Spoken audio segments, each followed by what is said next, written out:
Hello friends,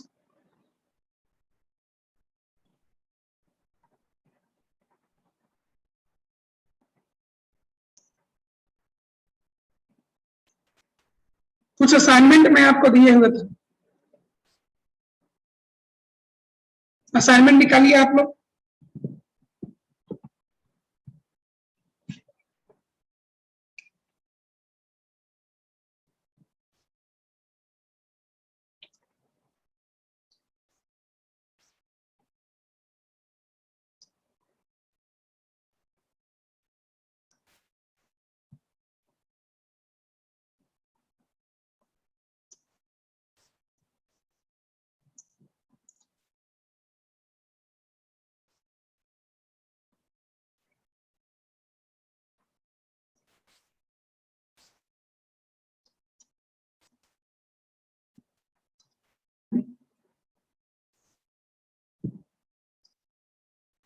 आज GOC पढ़ाएंगे बेटा। थोड़ा सा बाकी रह गया है बाइसाइक्लो कंपाउंड का, उसके बाद जनरल ऑर्गेनिक केमिस्ट्री पढ़ाएंगे।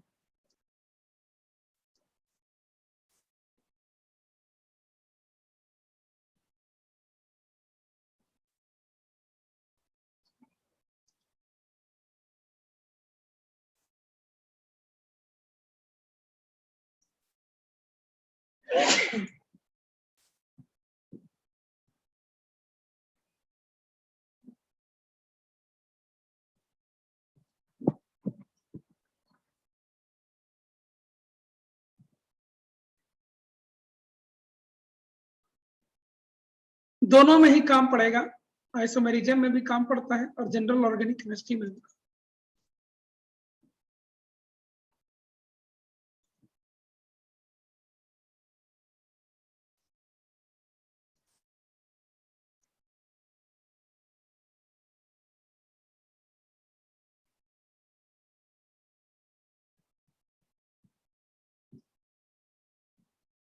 स्टार्ट करिए।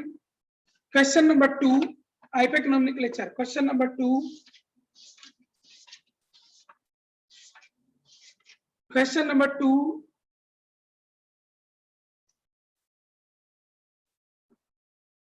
किसी का डाउट है?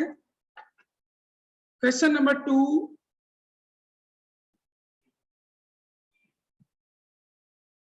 थ्री,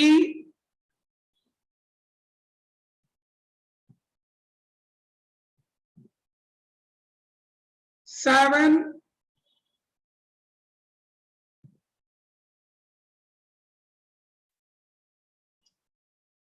7,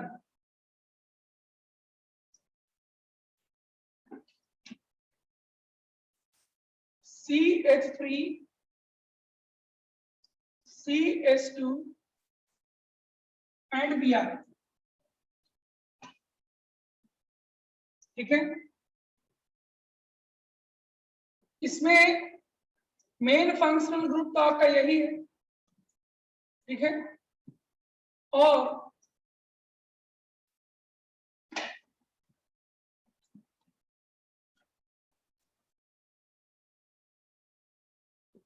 मेन फंक्शनल ग्रुप आपका ये है,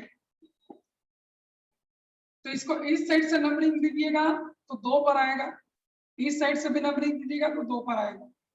अगर हम इस साइड से देते हैं तो एक फायदा हो जाएगा कि ये 1 पर आ जाएगा, तो नाम हो जाएगा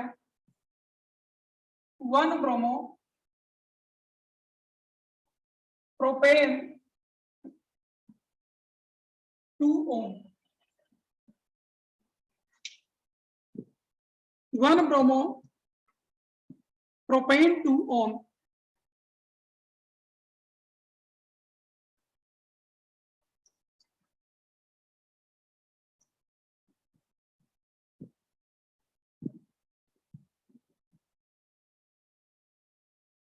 ये नंबर ऑप्शनल है बेटा, ये 2 वाला नंबर ऑप्शनल है और 1 वाला भी ऑप्शनल इसमें है।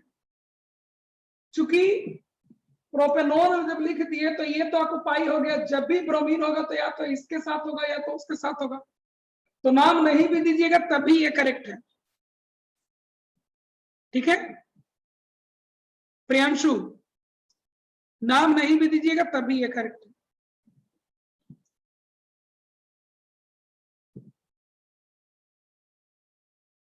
है। एट 1 ब्रोमो 2 प्रोपेनॉल पुराना नाम है बाबू, 2 प्रोपेनॉल नहीं, प्रोपेन 2 ऑन लिखा जा सकता है। क्वेश्चन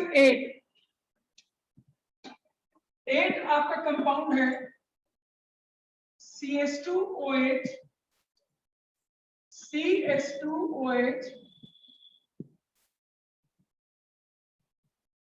CH2, CH2OH, यही आपका कंपाउंड है।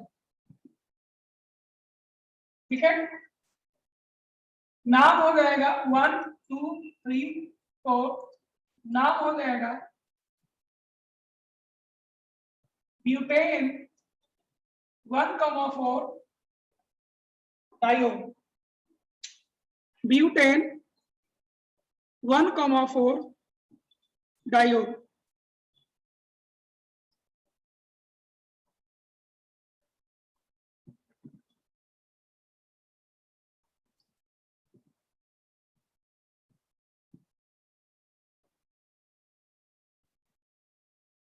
नाइन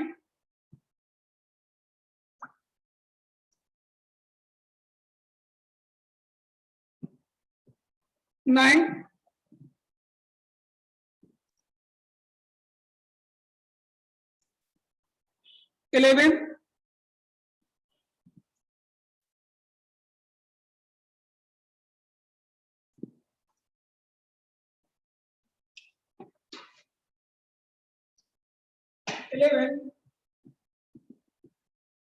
HOOC CH2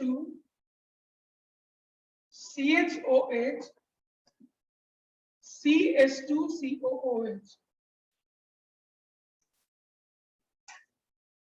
ठीक है, नाम क्या लिखेंगे हम लोग, दो फंक्शनल ग्रुप है। ठीक है, तो मेन चेन 1 2 3 4 5 हो जाएगा, केवल सब्स्टिट्यूएंट ये बचा 3 हाइड्रोक्सी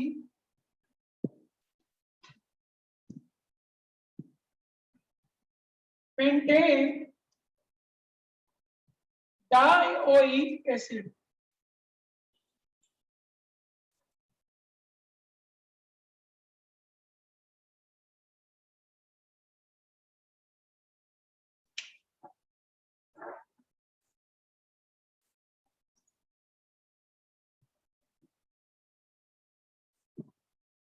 ये जो नोमेनक्लेचर पढ़ रहे हो अल्कोहल कार्बोक्सिलिक एसिड, ये किस क्लास का है, 11 का है कि 12 का है?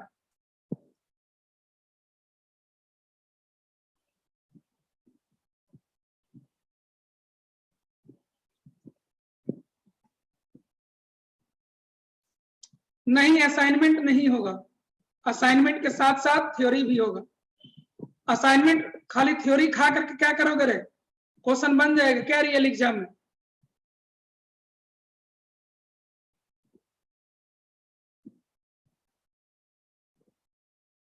इलेवन के बाद 14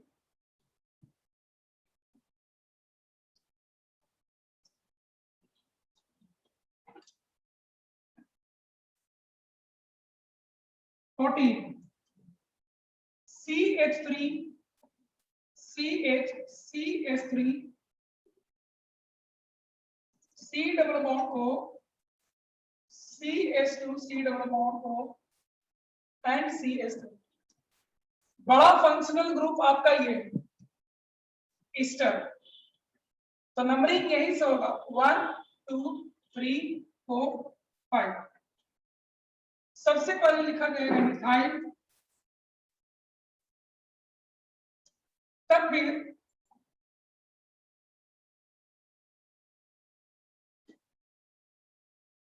फोर मिथाइल 3 ऑक्सो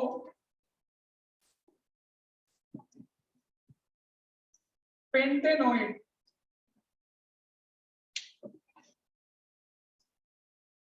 पेंटेनोइड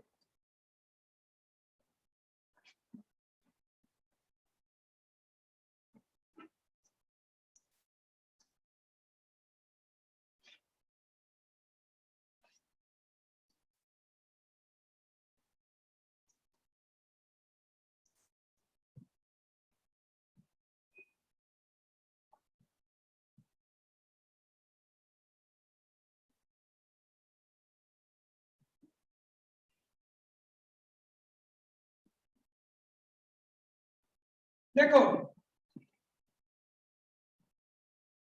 जब ऐसे लिखा हुआ हो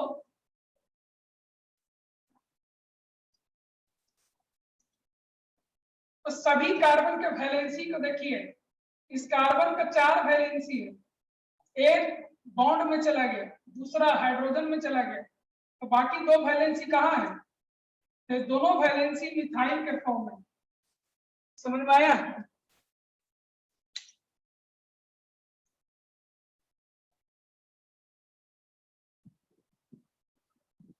पांच पर 1 2 3 4, 5 पर कहाँ है आपका methyl?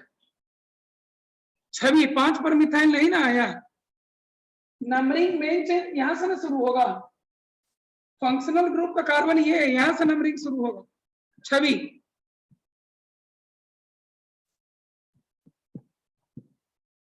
15 16 24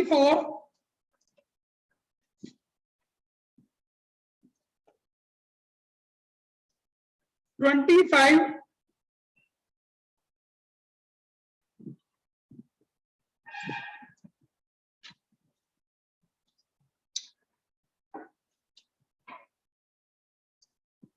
25 CH2 double bond CH CH2CH OH and CH3। Main functional group आपका ये है यहाँ, इसलिए मेन चेन इस साइड से आपका शुरू होगा, लोएस्ट लोकेंट रूल पर आना चाहिए। अब देखिए यहां इंड नहीं है, इंड यहां है, तो मेन चेन यहां से यहां शुरू होगा, 1 2 3 4 5। इसका नाम हो जाएगा पेंट 4 इन 2 ऑल, ये इसका नाम हो जाएगा।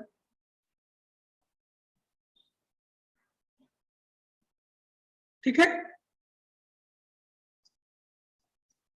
26 28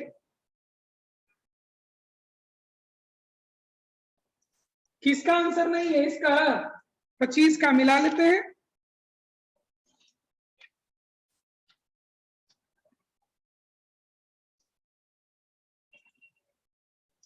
पच्चीस का आंसर गलत दिया हुआ है बाबू,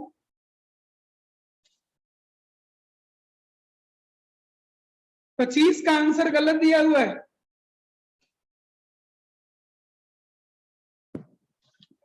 ठीक है,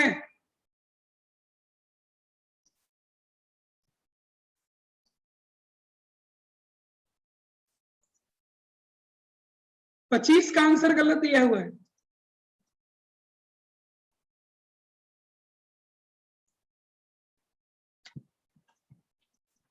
twenty six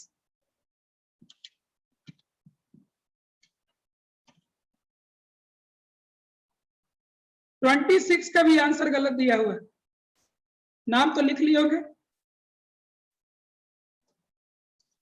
28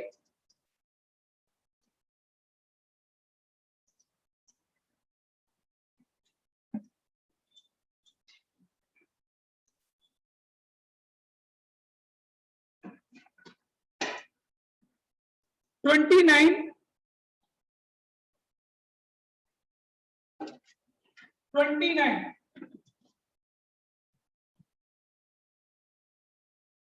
CH3O CS2 CS2 CHOH CS2Cl। Senior functional group कौन है? हाइड्रोक्सी। ठीक है, तो मेन चेन का सिलेक्शन कहां से होगा? या तो लेफ्ट एंड से या तो राइट एंड से, लेकिन लोएस्ट लोकेंट रूट पहले किसका लगाते हैं? फंक्शनल ग्रुप के लिए। तो इस साइड से अगर नंबरिंग शुरू किया जाए तो 2 पर आएगा, इसलिए इसी साइड से नंबरिंग शुरू होगा। नाम हो जाएगा 1 क्लोरो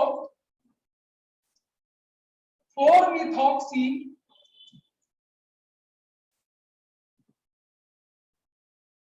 ब्यूटेन 2-OL। ठीक है, 26 का बता दे रहा हूं, 26 का मैं बता दे रहा हूं।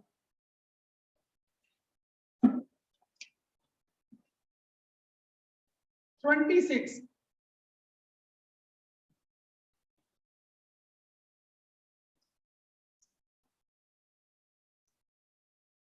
पेंट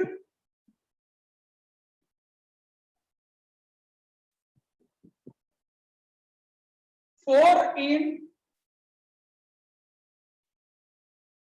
2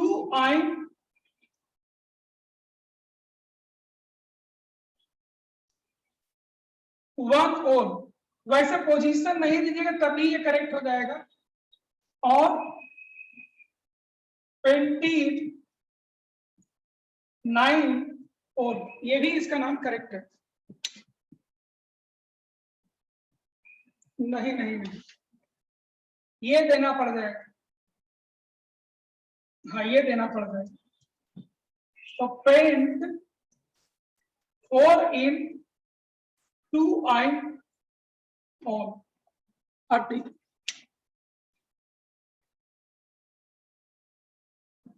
24 का आंसर है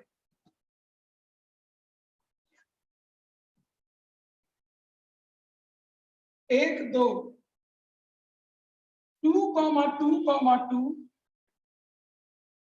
trichloro 1,1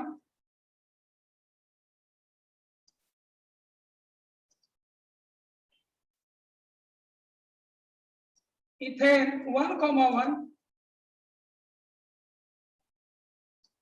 diode.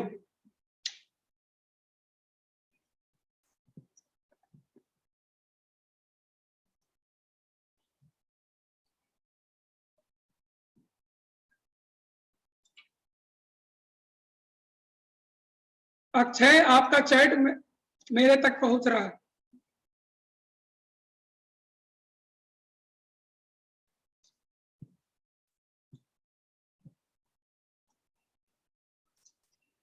Twenty 8 29 30 31 32 30 and 31।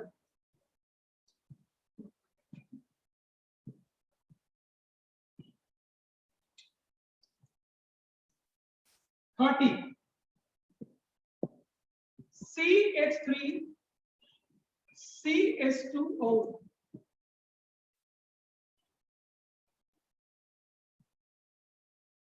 CH3 CHOH CS2 CH3।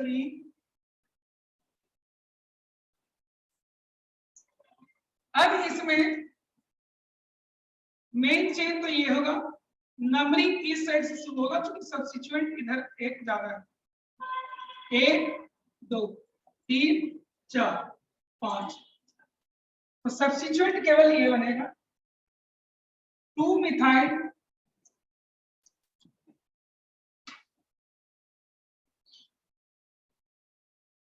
2 methyl pentane 2,4 डायोन।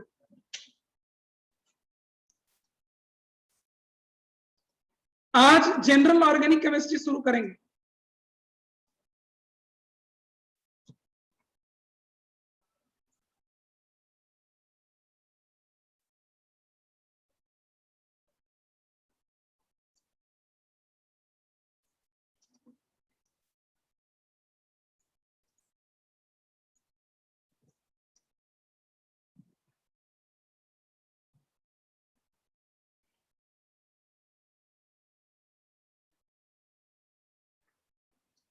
Thirty two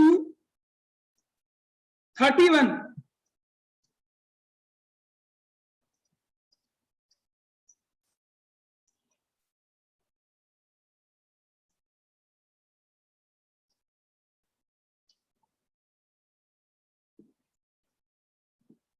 31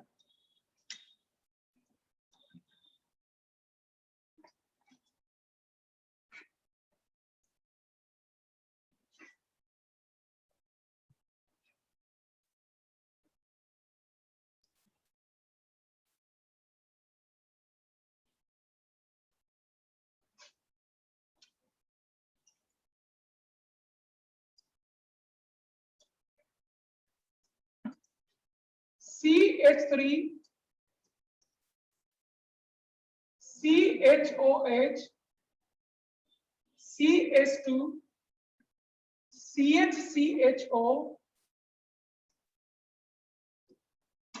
एक हाइड्रोक्सी है, एक अल्डिहाइड है। सीनियर कौन हुआ? Aldehyde.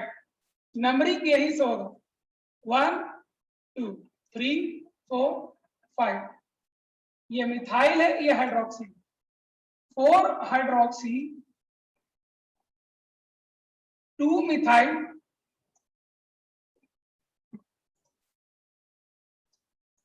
Pantanal.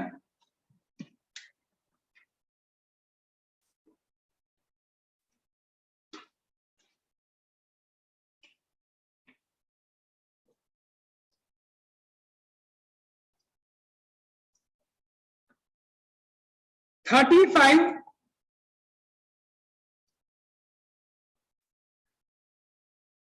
36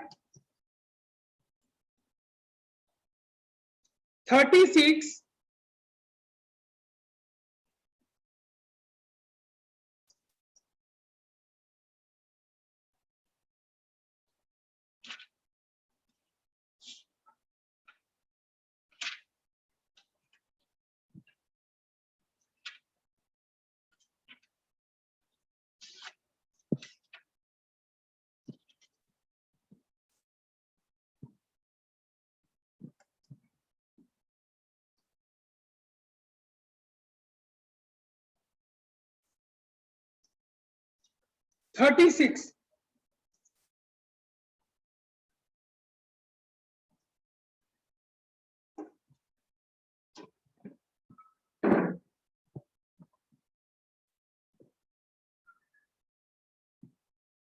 CH3 CH3 CH3 तीन बार है इसलिए सी इस तरह से COH CH2 CH2 CH2 CH3 CH2 CHOH CH2 CH3।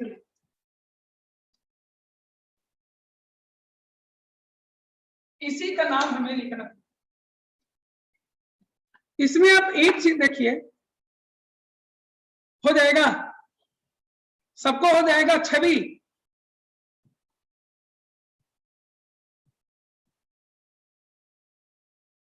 ठीक है,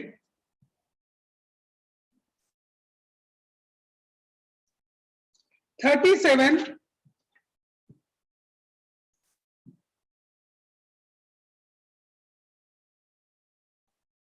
37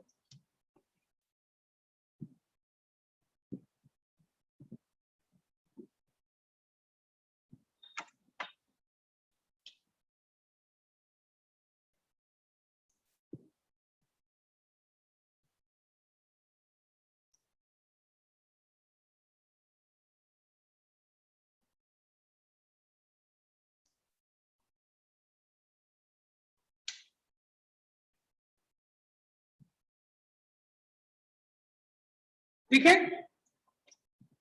अब इसमें देखिए सीनियर फंक्शनल ग्रुप कहाँ है, यहाँ है, तो यहीं से मेन चेन चलेगा। ठीक है, फंक्शनल ग्रुप के बाद क्या देखना होता है, मल्टीपल बॉन्ड है नहीं, फिर क्या देखना होता है, number of carbon atom.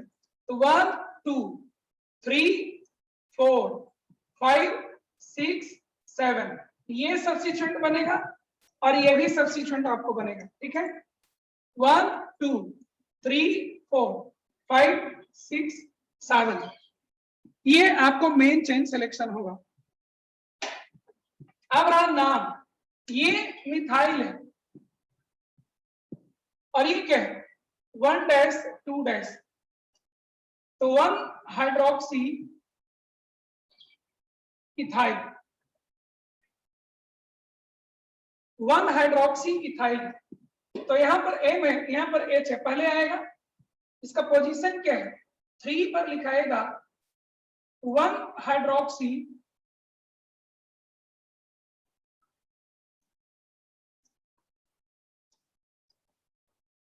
Ethyl, 5 पर आएगा मिथाइल और आगे लिखाएगा हेप्टेनल।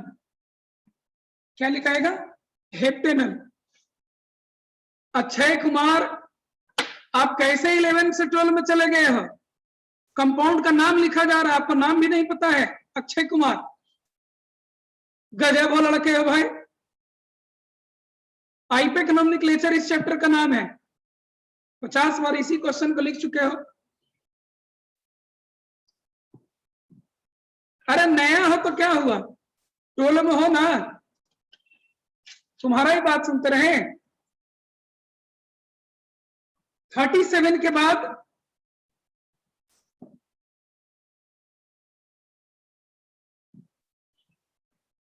38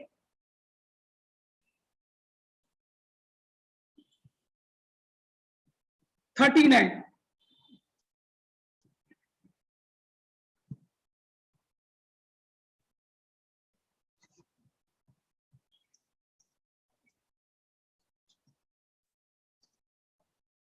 38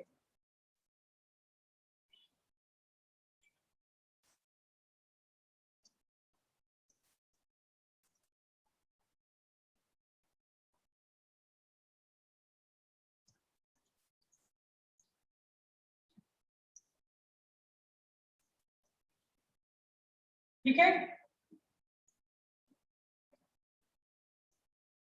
मेन फंक्शनल ग्रुप आपका ये है, तो जाहिर सी बात है मेन फंक्शनल ग्रुप जहां होगा नंबरिंग यहीं से स्टार्ट होगा। इसके बाद लोवेस्ट स्लोपेंट रूल में 1 के बाद 2 आएगा, 3 आएगा, 4 आएगा, 5 आएगा। नाम हो जाएगा 4 ब्रोमो 2 इथाइल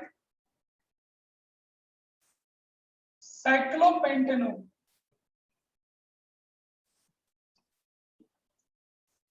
39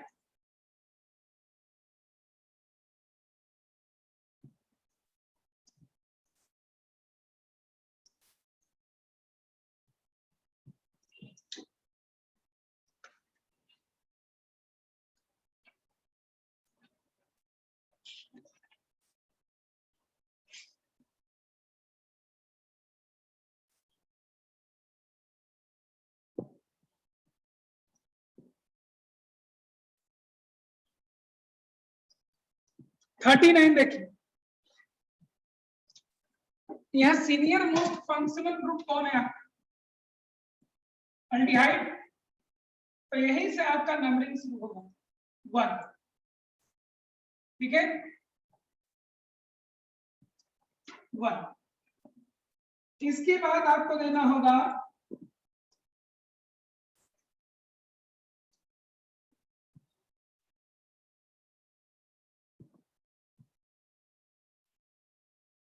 ये तो बहुत दुविधा में डाल दिया है,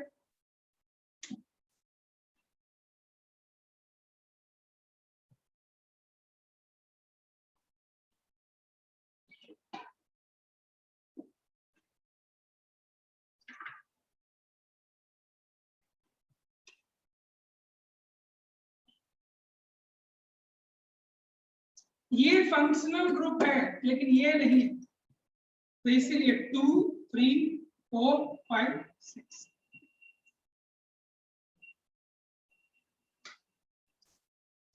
ठीक है, अब नाम लिख लीजिएगा।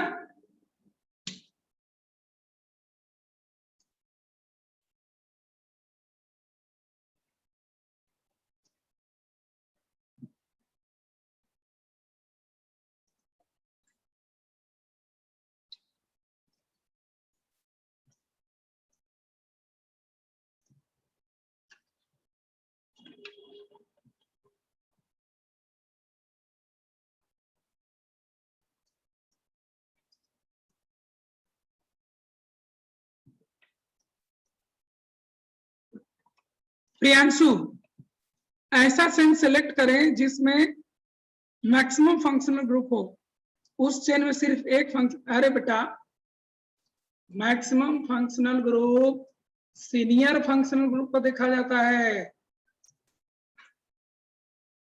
सीनियर फंक्शनल ग्रुप 37 में कौन है? अल्डिहाइड है। हाइड्रोक्सी क्या बन गया? सब्स्टिट्यूएंट बन गया। समझ में आया प्रियांशु?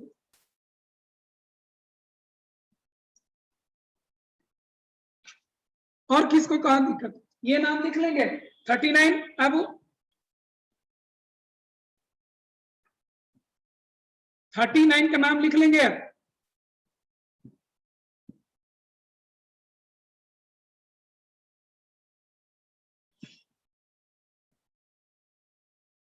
43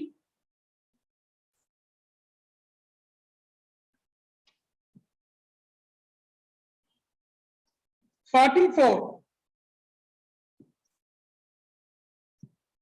हाँ, 44 का आंसर गलत दिया हुआ है। 44 का आंसर गलत दिया हुआ है। मैं नाम बोल दे रहा हूं, आप मिला लीजिएगा। ठीक है, मैं नाम लिख दे रहा हूं 44 का, और लिख ही देता हूं।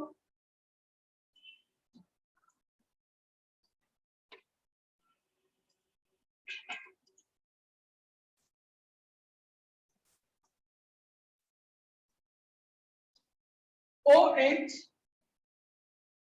Double bond NH2 CH CH3 CH2 CH। Senior most functional group तो हाइड्रोक्सी है, तो 1 यहां से मिलेगा। आप सब्स्टिट्यूएंट के पहले मल्टीपल बॉन्ड को देखते हैं, तो 2 3 4 5 6, 1 डैश 2 डैश 3 डैश, तो नाम हो जाएगा 5 अमीनो 6 पर 1 मिथाइल प्रोपाइल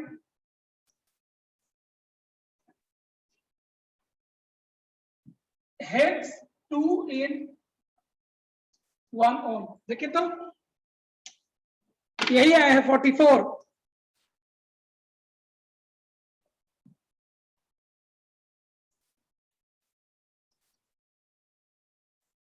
सैकड़ों नहीं लिखे, सैकड़ों लिख दीजिए।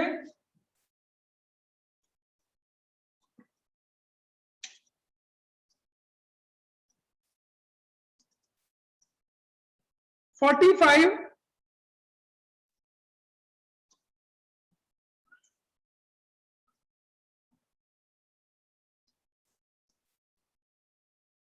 45।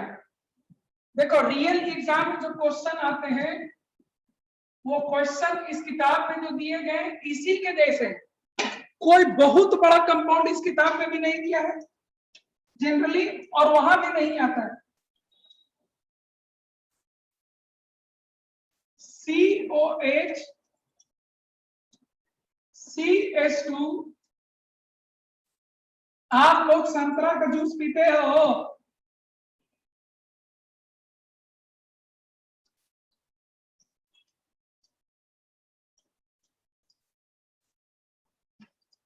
आप लोग संतरे का जूस पीते हो, मौसमी का जूस पीते हो, नींबू महंगा है जूस, उसमें यही वाला कंपोनेंट होता है। हाँ हाँ हाँ,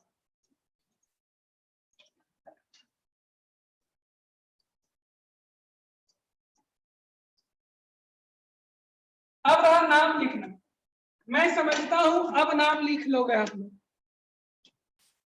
मैं कर देता हूं तभी। ये देखिए, ये तीनों फंक्शनल ग्रुप को बराबर लेवल में लिखिए, क्योंकि पहले हम लोग मेन चेन सिलेक्शन वक्त नंबर ऑफ कार्बन एटम देखते हैं कि maximum number of functional group, senior functional group देखते हैं, सीनियर फंक्शनल ग्रुप देखते हैं।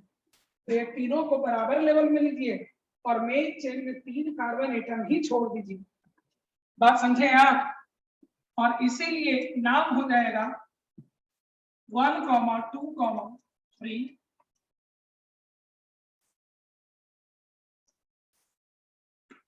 ठीक है, 2 hydroxy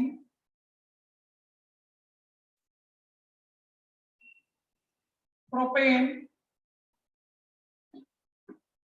1, 2, 3 try carboxylic acid, try carboxylic acid, try carboxylic acid.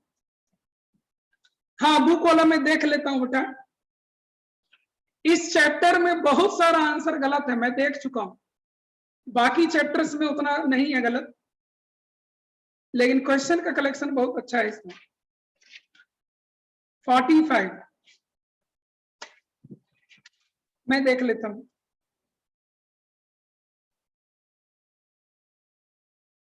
हाँ, ये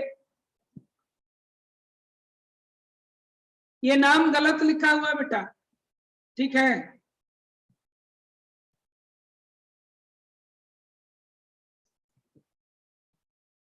यही वाला आंसर सही है। लेटेस्ट आईपेक कन्वेंशन में यही कहा गया है कि 3 फंक्शनल मतलब तीनों एक ही कैटेगरी के हो। देखिए ना, पेरेंट्स एंड सिलेक्शन के रूल में मैंने क्या लिखवाया है आपको, क्या लिखवाया है? मैक्सिमम नंबर ऑफ ब्रैकेट क्या फंक्शनल ग्रुप, आप वो मेन चेन बनाइए जिसमें सबसे ज्यादा फंक्शनल ग्रुप आता, नंबर ऑफ कार्बन एटम उसके बाद देखना होता है। ये लोग जो दिए हैं ऐसे करके दिए, 1, 2, 3, 4, 5 ऐसे करके दिए, 1, 2, 3, 4, 5। पुराने जमाने में ऐसे ही होता था बेटा, लेकिन अब वाला जो आईपेक कन्वेंशन है आपके समय वाला, वो गलत हो जाएगा। बात समझ गए आप लोग? मैं बढ़ू आगे, मैं बढ़ू।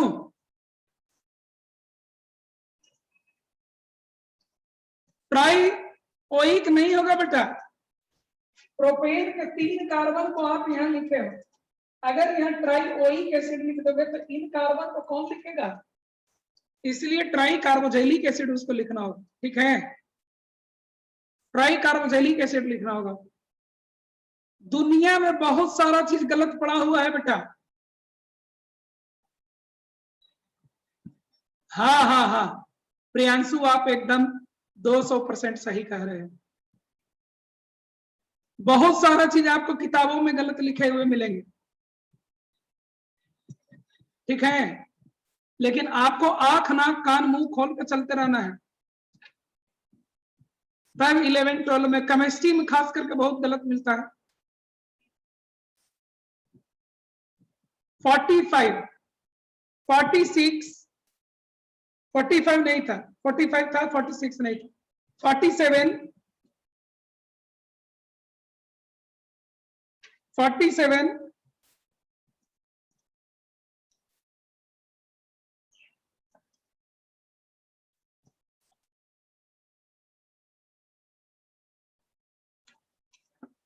47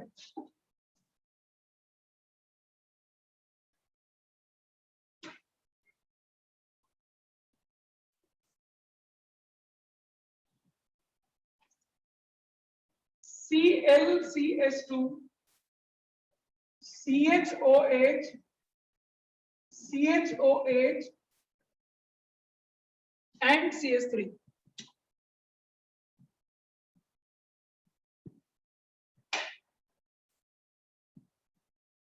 ठीक है, यहां से चले तो फंक्शनल ग्रुप 2 और 3 पर आएगा, लेफ्ट साइड से चले तभी 2 और 3 पर आएगा। तो हम इस साइड से चले तो एक फायदा हो जाएगा कि क्लोरीन 1 पर आएगा, नाम हो जाएगा 1 chloro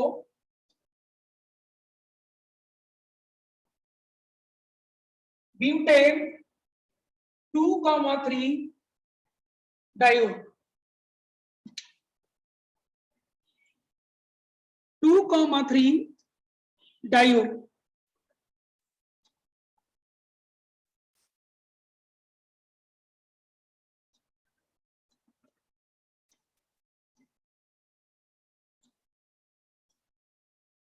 forty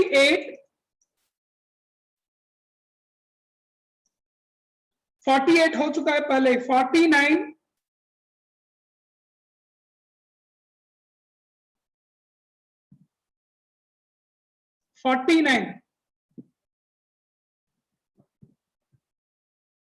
and 51।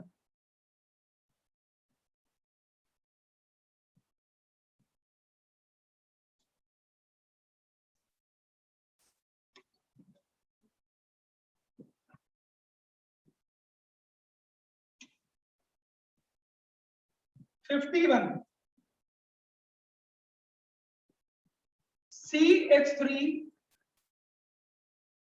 Double bond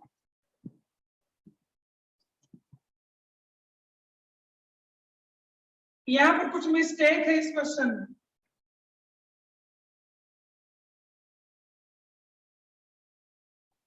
typing mistake है, इसको ऐसे होना चाहिए CH3 double bond CH CCl CH। मुझे लग रहा है ये इसका होना चाहिए था स्ट्रक्चर, नाम हो जाएगा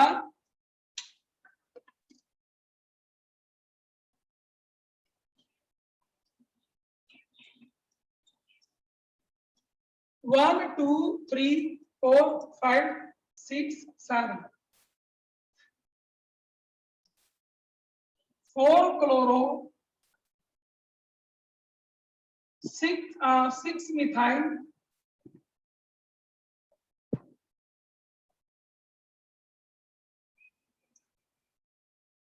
हेप्ट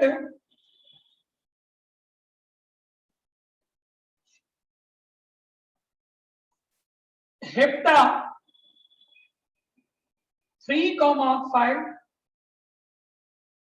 डाई 2 ओन।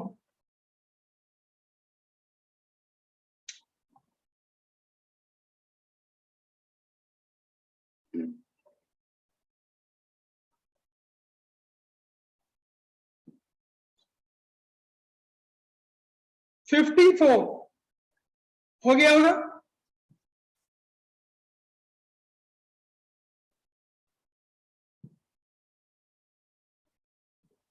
हो गया। आज यहां पर रोकते हैं, थ्योरी आगे बढ़ाते हैं, डिस्कशन तो चलते रहेगा, ठीक है। हाँ आप कल करेंगे, ठीक है, क्योंकि डिस्कशन तो चलते रहेगा, थ्योरी भी आगे बढ़ाना चाहिए।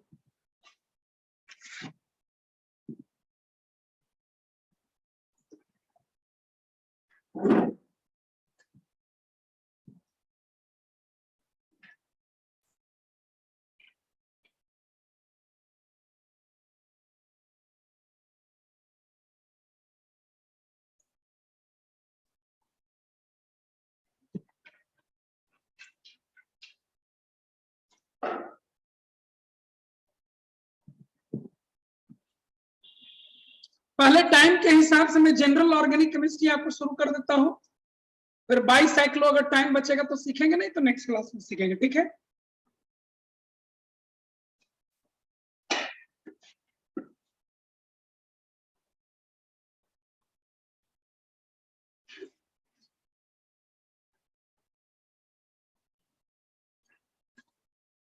लोग एक काम करिए, 2 पन्ना पूरी तरह से छोड़ दीजिए,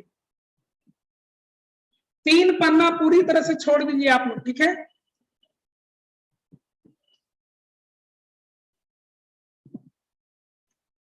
हाँ, न्यू चैप्टर शुरू होगा, जनरल ऑर्गेनिक केमिस्ट्री।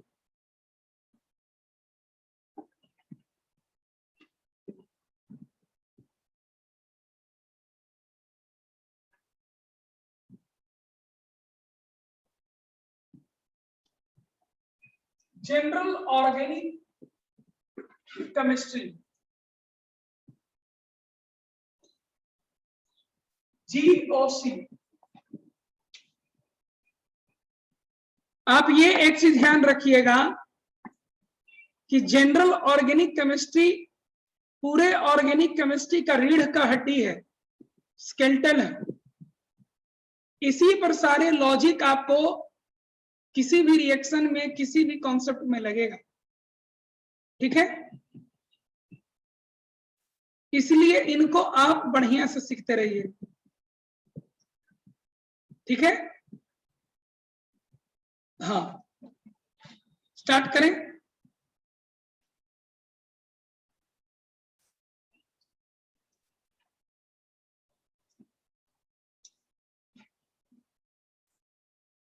हाँ, ठीक कह रहे हो प्रियांश, ये गया तो ऑर्गेनिक गया।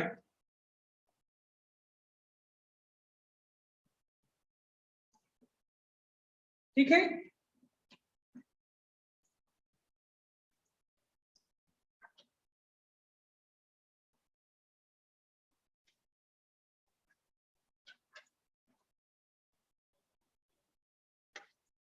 पढ़े।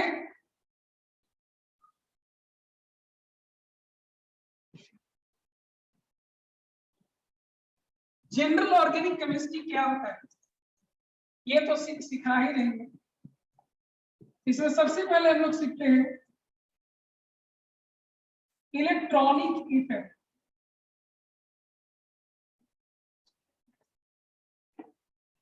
Electronic effect,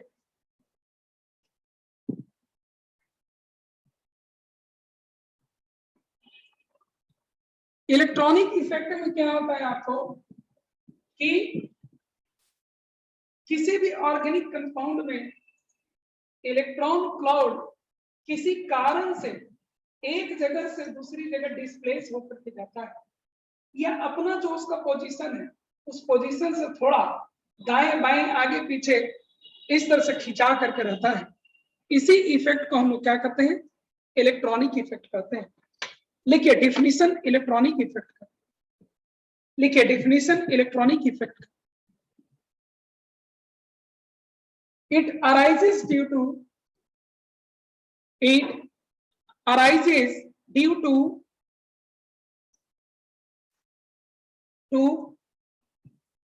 movement. It arises due to movement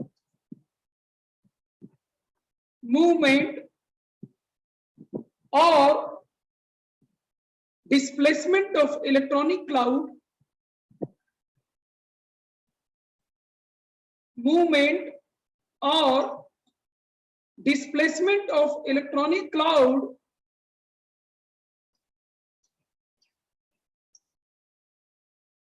or displacement of electronic cloud in the molecule,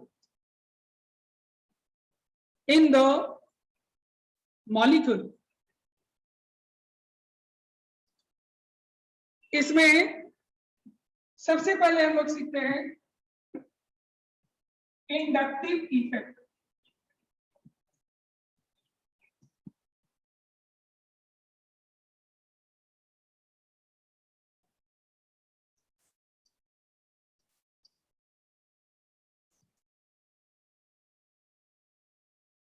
क्या सीखते हैं हम लोग, इंडक्टिव इफेक्ट सीखते हैं। क्या सीखते हैं पहले हम लोग, इंडक्टिव इफेक्ट सीखते हैं। इंडक्टिव इफेक्ट क्या होता है,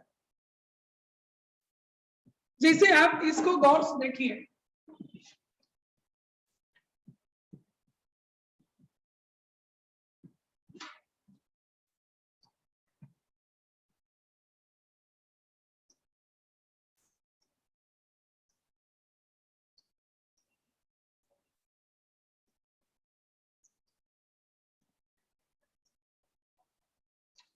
इसको आप गौर से देखिए, यहां पर आपको कार्बन का इलेक्ट्रोनेगेटिविटी ऑलमोस्ट 2.4 होता है और हाइड्रोजन का 2.1 होता है। इन दोनों के बीच का इलेक्ट्रोनेगेटिविटी डिफरेंस बहुत कम है और बहुत कम होने की वजह से यहां पर किसी भी तरह का पोलैरिटी आपको अराइज नहीं होता है। और जब पोलैरिटी आपको अराइज नहीं होगा तो लगभग ये नॉन पोलर होता है। इनके बीच के बॉन्डेड इलेक्ट्रॉन क्लाउड जो सिग्मा बॉन्डेड इलेक्ट्रॉन क्लाउड है वो इन दोनों के न्यूक्लियाई के बीचों बीच होता है। इन दोनों के बीच का जो इलेक्ट्रॉनिक क्लाउड होता है वो इन दोनों के एकदम मिडवे बीचों बीच आपको होता है।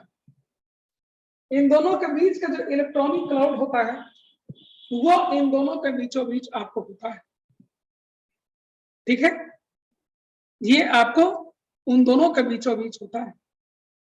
ठीक है, तो कहीं पर भी इलेक्ट्रॉनिक क्लाउड देखा जाए तो किसी एक एटम की तरफ ज्यादा अट्रैक्टेड नहीं होता है, इक्वली अट्रैक्टेड होता है। क्या होता है आपको? इक्वली अट्रैक्टेड होता है। और इसी कारण से ये कहीं पर भी खास कोई इनऑर्गेनिक केमिस्ट्री के जो रिएजेंट वगैरह होते हैं उनके साथ ये लगभग ना के बराबर रिएक्टिव होते हैं। उनके साथ ये लगभग ना के बराबर रिएक्टिव होते हैं। ठीक है, ना के बराबर लगभग रिएक्टिव होते हैं। लेकिन इसको सोच कर देखिए थोड़ा कि मैं जिसे अगर इसमें से एक को इससे भी ज्यादा इलेक्ट्रोनेगेटिव में कर दूं तो इससे भी ज्यादा इलेक्ट्रोनेगेटिव कर देने से इन दोनों को केवल पहले देखिए बॉन्डेड इलेक्ट्रॉन क्लाउड आपको मोर इलेक्ट्रोनेगेटिव एटम की ओर ज्यादा अट्रैक्टेड होगा और इसी कारण से इस पर फ्लोरीन पर इलेक्ट्रॉन क्लाउड ज्यादा कॉन्सेंट्रेशन में होगा, कार्बन पर इलेक्ट्रॉन क्लाउड कम कॉन्सेंट्रेशन में होगा। And this is only because of the electronegativity difference between fluorine and carbon atom. और इसीलिए इस पर पार्शियल नेगेटिव आएगा और इस पर आपको पार्शियल पॉजिटिव चार्ज आपको आएगा। ठीक है, ठीक है, पार्शियल नेगेटिव यहां पर आ जाएगा और यहां पर आपको क्या आ जाएगा? पार्शियल पॉजिटिव चार्ज आपको आएगा। और इसको दिखाया इस तरीके से जाता है जिसका मतलब होता है कि इन दोनों के बीच का इलेक्ट्रॉन क्लाउड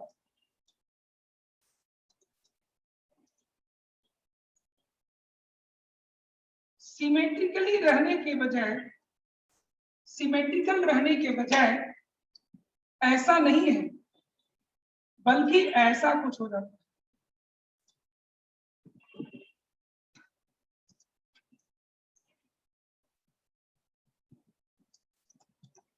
ठीक है, फ्लोरीन की तरफ ज्यादा वो खींचा हुआ है, इसीलिए फ्लोरीन पर आपको मोर इलेक्ट्रोनेगेटिव एटम होगा। ठीक है, अब देखिए इसके कारण ये कार्बन आपको इलेक्ट्रॉन डिफिशिएंट हो जाता है क्योंकि इन्होंने अपना इलेक्ट्रॉन क्लाउड को रिलीज किया है, दूसरों की तरफ इसका शिफ्टिंग हुआ है और इसीलिए इसका दबंगाई इस कार्बन के ऊपर चलता है।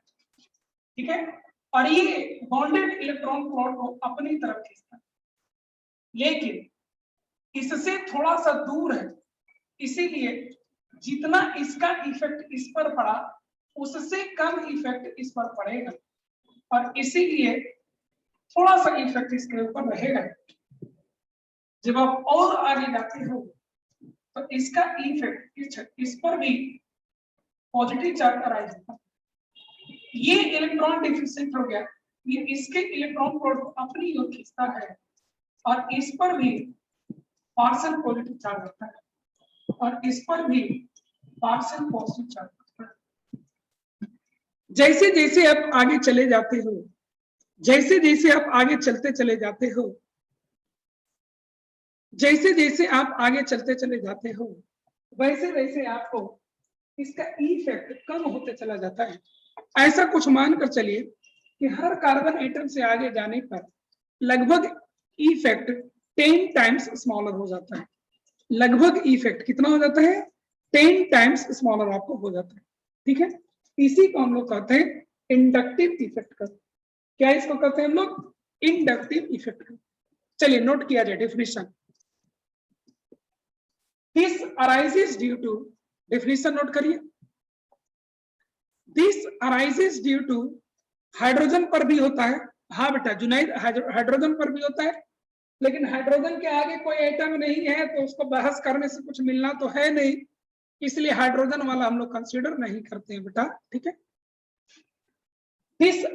this arises due to difference in electronegativity. This arises due to difference in electronegativity between two bonded atoms, between two bonded atoms, between two bonded atoms. मैं चाहूंगा कि एक बड़ा सा डायग्राम इसको बनाइए, छोटा नहीं बड़ा सा डायग्राम इसको बनाइए और जल्दी बनाइए।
बना लिए डायग्राम आप लोग?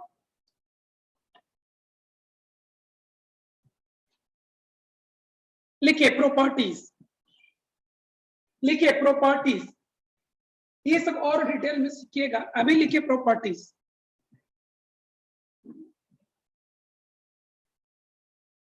प्रॉपर्टीज, सबसे पहला प्रॉपर्टी लिखिए, it is a permanent effect.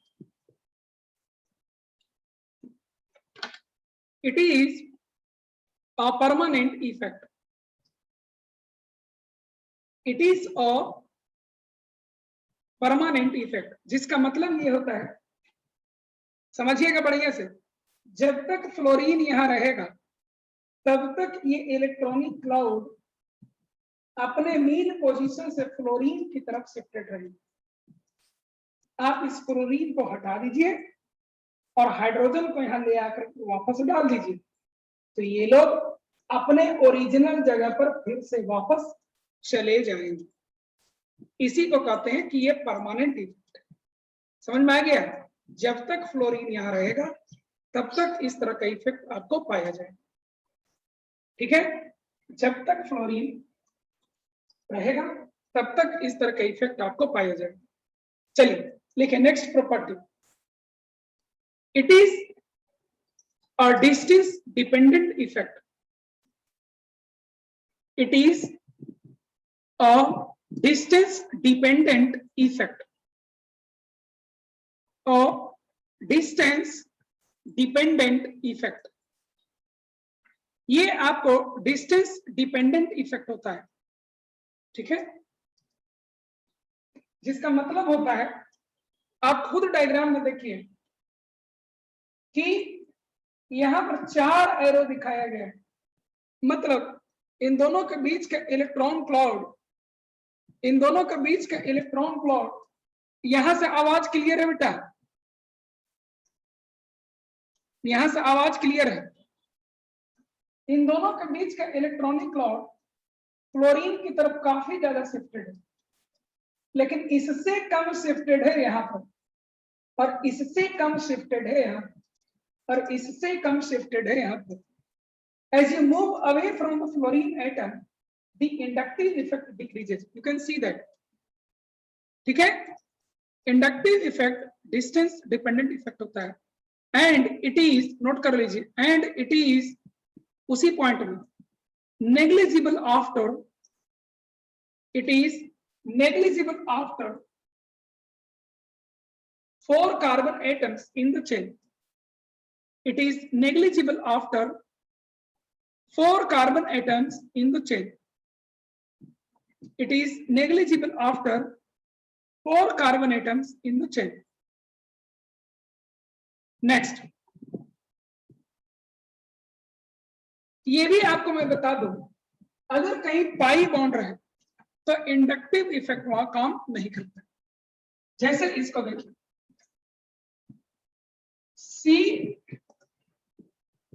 CH3C CH double bond CH fluorine, inductive effect है तो सिग्मा बॉन्ड में केवल दिखाते हैं, पाई बॉन्ड में इलेक्ट्रॉन इफेक्ट नहीं दिखाते, क्योंकि पाई बॉन्ड जो होता है वो काफी इन दोनों के न्यूक्लियस से डिफ्यूज होता है, फैला होता है, और उस पर इसका इफेक्ट बहुत कम पड़ता है। देखो, हकीकत ऐसा है इंडक्टिव इफेक्ट का कि पहले अगर 100 है तो अगले कार्बन पर 10 हो जाएगा, अगले कार्बन पर 0, अगले कार्बन पर 1 हो जाएगा, फिर 0.1 होगा, फिर 0.01 होगा। क्या ये कभी 0 हो सकता है? क्या ये कभी 0 हो सकता है? नेवर। तो कभी तो नेग्लिजिबली स्मॉल मानो, 1 2 3 4 ऐसे करके हम कहीं पर 0 मानो, ठीक है। कहीं पर तो ये नेग्लिजिबल होगा। Point number 3, it operates through pi bond again. देखो, पाई बॉन्ड वाला में क्या होता है कि जब आप कहीं पर भी पाई बॉन्ड हो,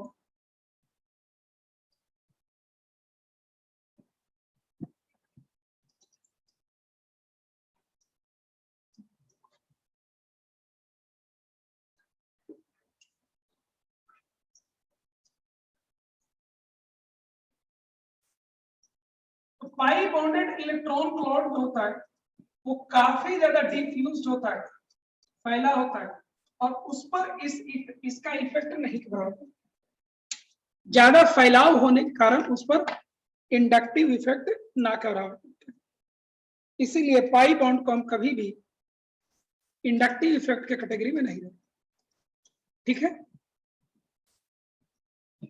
लिखिए, it operates through sigma bonds only. Point number 3, it operates through sigma bond only.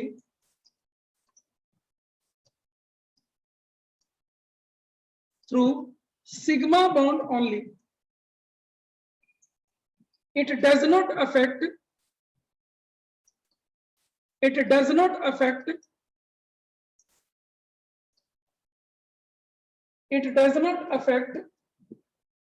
the electronic cloud of pi bond.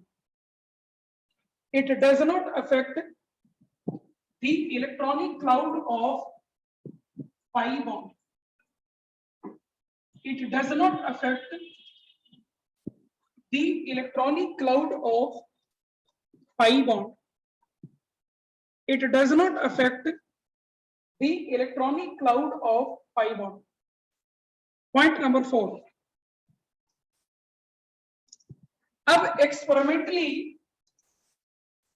2 तरह के इफेक्ट पाए गए, ध्यान से देखिएगा। कुछ ग्रुप ऐसे होते हैं जो इलेक्ट्रॉन क्लाउड को अपनी तरफ खींचते हैं, ऐसे ग्रुप को -I effect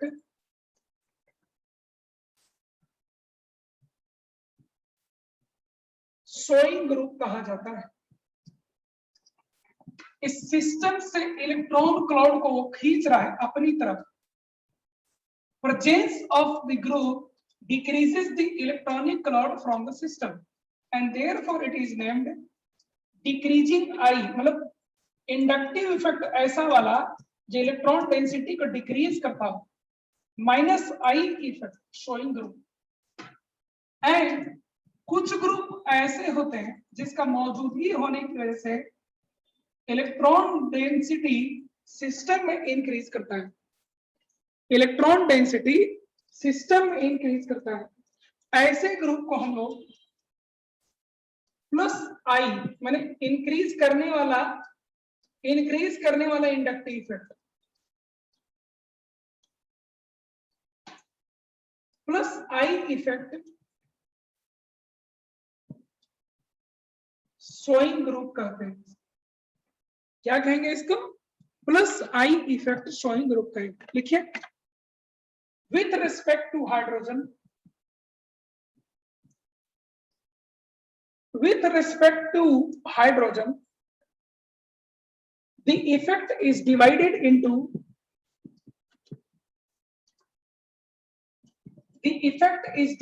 as given below.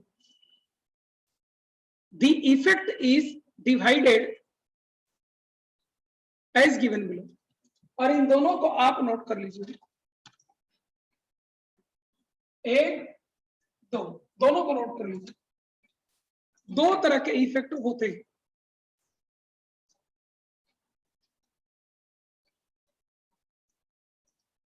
दो तरह के इफेक्ट होते हैं, एक जो इलेक्ट्रॉन क्लाउड को घटाते हैं सिस्टम में, और एक जो इलेक्ट्रॉन क्लाउड को बढ़ाते हैं सिस्टम में। एक जो सिस्टम के इलेक्ट्रॉन क्लाउड को घटाते हैं, खींचते हैं अपनी तरफ, और एक जो इलेक्ट्रॉन क्लाउड को सिस्टम में बढ़ाते हैं। एक को माइनस आई इफेक्ट कहते हैं, एक को प्लस आई इफेक्ट कहा जाता है। ठीक है, एक को माइनस आई इफेक्ट कहते हैं और एक को प्लस आई इफेक्ट कहा जाता है। प्लस आई इफेक्ट जो है एक्सपेरिमेंट से निकाला गया है और इसको आप थोड़ा याद रखिए।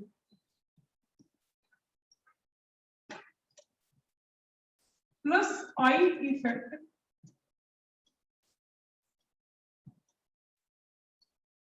शोइंग ग्रुप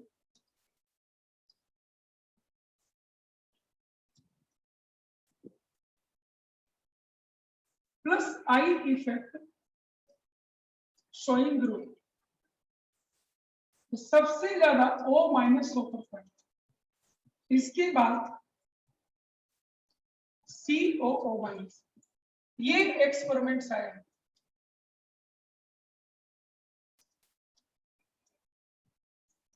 CH3 CH3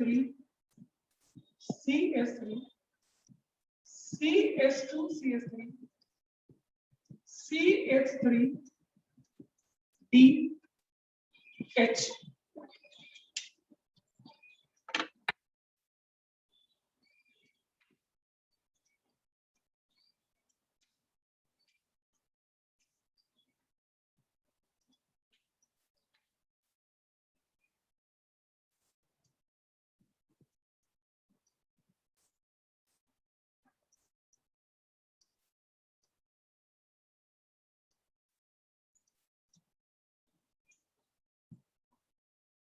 ठीक है,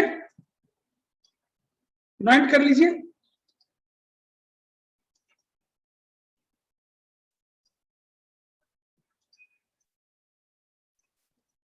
माइनस आई इफेक्ट इसमें नहीं होता है, इसमें यही आपका सिलेबस।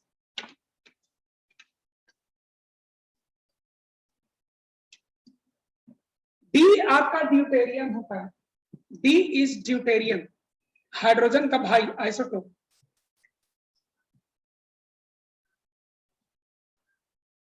ठीक है, और NH3 इस वाले पार्ट में नहीं आता है।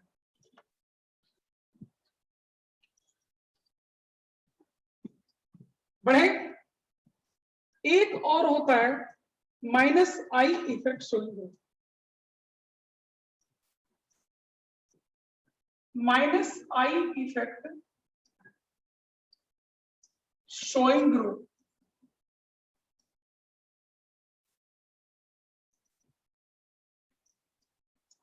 सबसे पहले NR3 प्लस, फिर SR2 प्लस, तब फिर NH3 प्लस, तब फिर NO2, तब फिर SO3H। ठीक है, यहां से आवाज जा रहा है बेटा?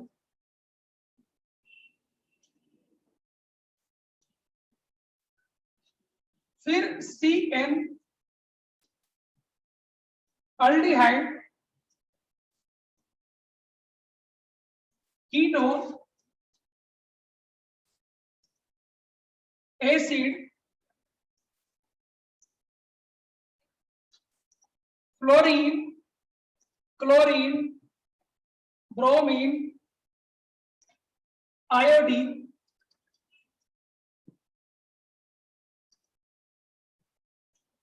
OR, OH, NH2,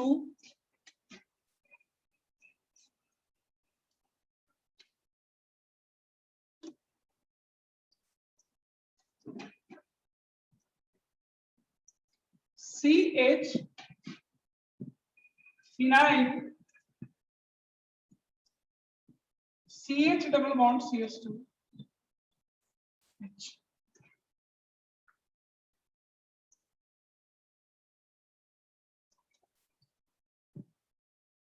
ठीक है,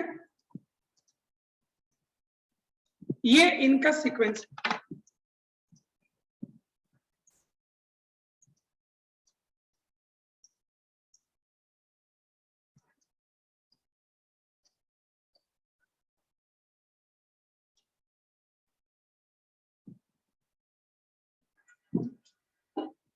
एप्लीकेशन,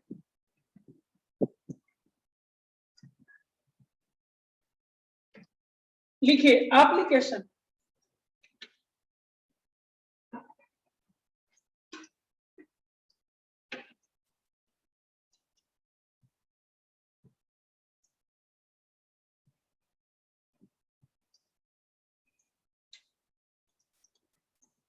पहला एप्लीकेशन है acidic strength of carboxylic acid.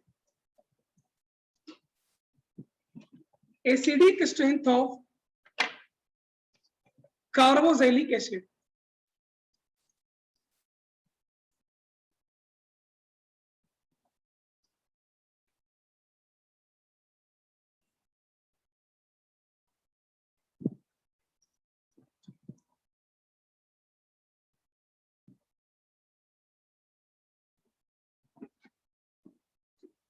ये नोट कर लिए। इसमें ज्यादातर जो आपको यूज होता रहेगा वो ये सब।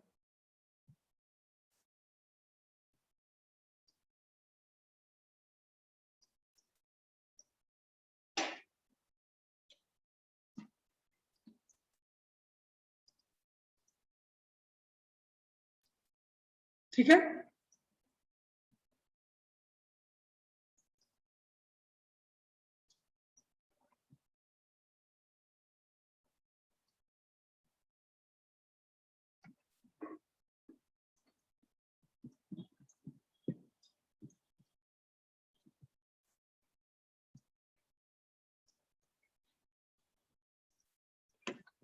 कोई भी एसिड,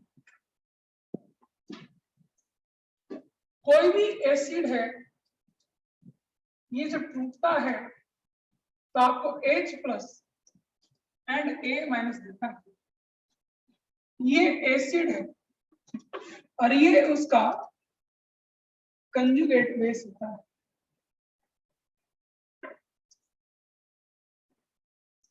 ठीक है,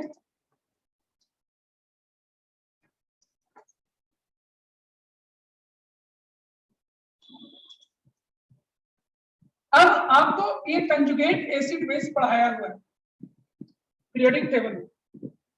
कोई भी एसिड अच्छा एसिड कहा जाता है अगर ये टूटकर आगे की ओर ज्यादा जाए तो।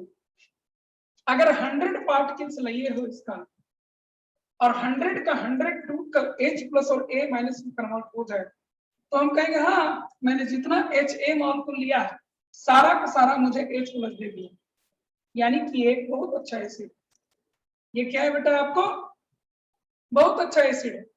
और कोई ऐसा एसिड हो जिसमें एसिड आपने लिया 100 मॉलिक्यूल्स और पानी में डालने के बाद आपको 1-2 मॉलिक्यूल H+ और A- में टूटे और रिमेनिंग 98 मॉलिक्यूल्स आपको Ha के फॉर्म में रह जाए, जो H+ आपको दे ही ना, तो जो H+ देगा ही नहीं वो अच्छा एसिड कहा जाएगा क्या? नहीं कहा जाएगा।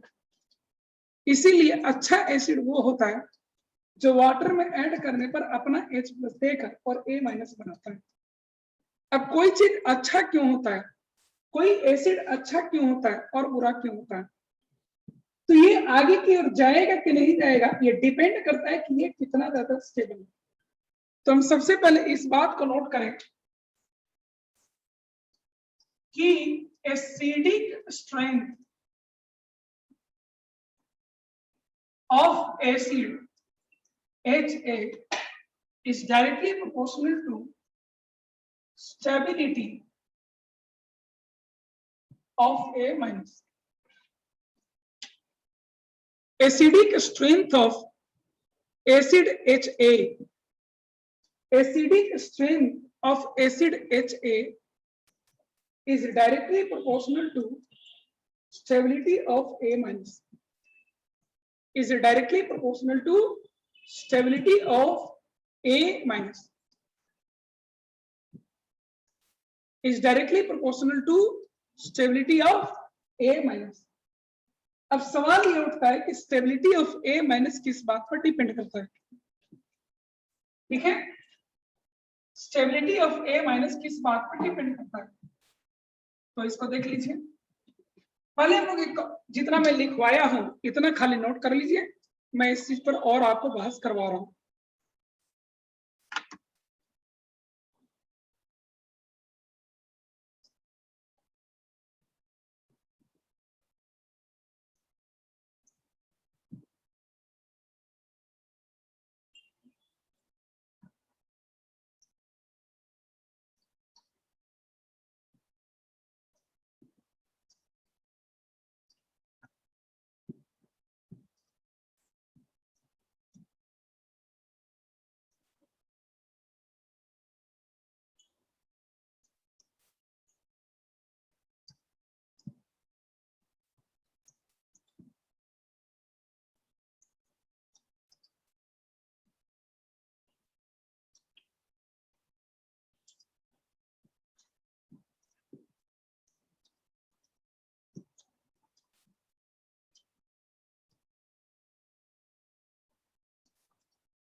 हो गया, ठीक है, देखा जाए।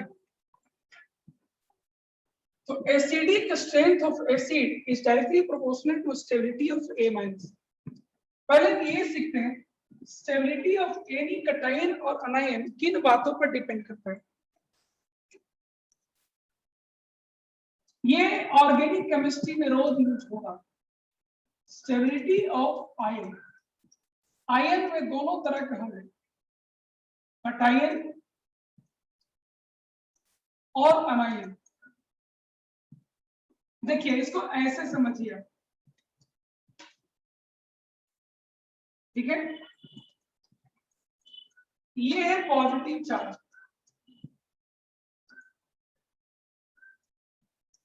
और ये है निगेटिव चार्ज,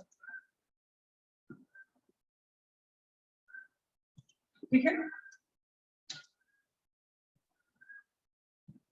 इसका ग्राफ ऐसे जाता है और ऐसे जाता है, और ये जो एक्सिस है आपकी, ये वाला एक्सिस, ये आपको स्टेबिलिटी को बताता है। किसको बतलाता है आपको? स्टेबिलिटी को बतलाता है।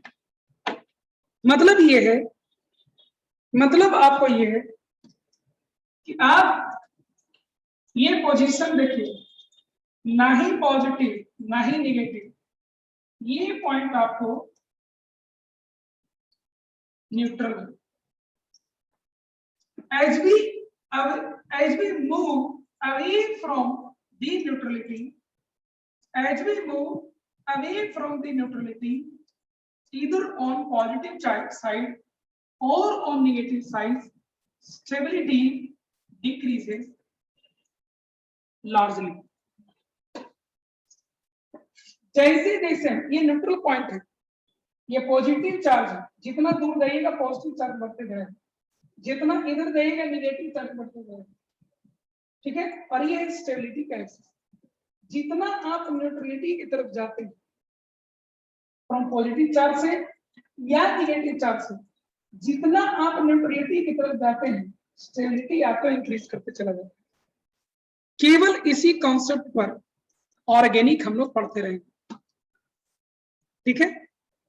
अगर कटायन और अनायन में केवल यही फैक्टर काम किए तो हमें यहां से डिसीजन हो जाएगा, ठीक है। जितना हम न्यूट्रलिटी से अवे जाएंगे स्टेबिलिटी घटेगा, और जितना हम न्यूट्रलिटी की तरफ जाते हैं स्टेबिलिटी हमारा बढ़ता है। जितना हम न्यूट्रलिटी की तरफ जाते हैं स्टेबिलिटी हमारा बढ़ता है। नोट कर लिए। सवाल उठता है कि ये पॉजिटिव चार्ज कैसे बढ़ेगा और कैसे घटेगा, तो इसको भी सीख लिया जाए। अब देखिए आप, स्टेबिलिटी ऑफ अनायन हम कैसे डिसाइड करेंगे। जैसे मान लो कहीं पर A माइनस है, इसमें कोई ग्रुप लगा हुआ है, इलेक्ट्रॉन रिलीजिंग ग्रुप, ध्यान दीजिएगा, इलेक्ट्रॉन डेंसिटी को देने वाला ग्रुप लगा हुआ है। अगर A माइनस में कोई ऐसा ग्रुप लग जाए जो इलेक्ट्रॉन रिलीजिंग नेचर का, electron releasing group, electron releasing nature का मतलब किसी भी जरिए से ये अपने इलेक्ट्रॉन डेंसिटी को इसके ऊपर देता हो, ये पहले से भी नेगेटिव है और इलेक्ट्रॉन डेंसिटी इसको और मिलेगा, तो ये और ज्यादा नेगेटिव हो जाएगा, और ज्यादा नेगेटिव हो जाएगा, तो ये अवे फ्रॉम न्यूट्रलिटी हो जाएगा, तो स्टेबिलिटी क्या हो जाएगा, घट जाएगा। स्टेबिलिटी क्या हो जाएगा, घट जाएगा। इसी तरीके से आप इससे कोई ऐसा ग्रुप लगा दीजिए जो इलेक्ट्रॉन विथड्रॉइंग नेचर का हो, कोई ऐसा ग्रुप लगा दीजिए इससे जो इलेक्ट्रॉन विथड्रॉइंग नेचर का हो, तो ये यहाँ के इलेक्ट्रॉन क्लाउड को, ये ग्रुप यहां से इलेक्ट्रॉन क्लाउड को अपनी तरफ खींचता है, और जब ये इलेक्ट्रॉन क्लाउड को अपनी तरफ खींचेगा तो ये नेगेटिव चार्ज इसके ऊपर घटेगा और ये आपका न्यूट्रलिटी की तरफ जाएगा। ये आपको कहा जाएगा, न्यूट्रलिटी की तरफ जाएगा, और जब ये न्यूट्रलिटी की तरफ जाएगा तो स्टेबिलिटी आपको यहां पर बढ़ जाएगा। स्टेबिलिटी क्या हो जाएगा, बढ़ जाएगा। ERG मतलब इलेक्ट्रॉन रिलीजिंग ग्रुप, जैसे कि plus I effect, plus I effect वाला अगर कोई यहां मौजूद रहेगा तो इलेक्ट्रॉन को देता है, पीछे देख लीजिए कॉपी में, प्लस आई इफेक्ट देखिए इलेक्ट्रॉन देता है, माइनस आई इफेक्ट देखिए इलेक्ट्रॉन को विड्रॉ करता है, कम करता है, खींचता है। देखें छवि,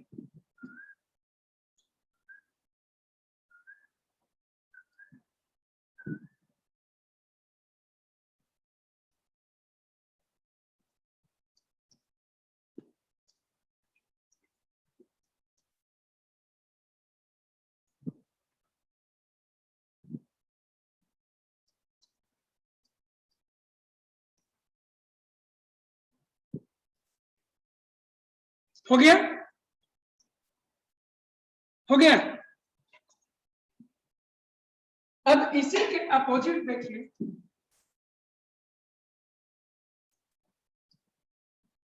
ये तो इसका सीखे।